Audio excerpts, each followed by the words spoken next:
sangat sayang sekali, kita sangat bangga sebagai warga Sumatera Selatan memiliki pabrik kertas terbesar se-Asia Tenggara katanya kawan-kawan.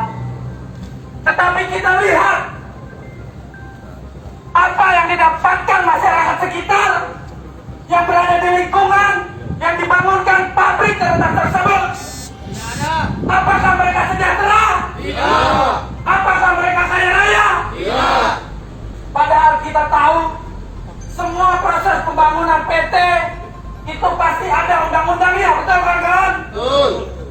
Pasti bakalan ada kompensasi kepada masyarakat berbentuk CSR dan lain-lain, betul kan kawan?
Di mana Pak?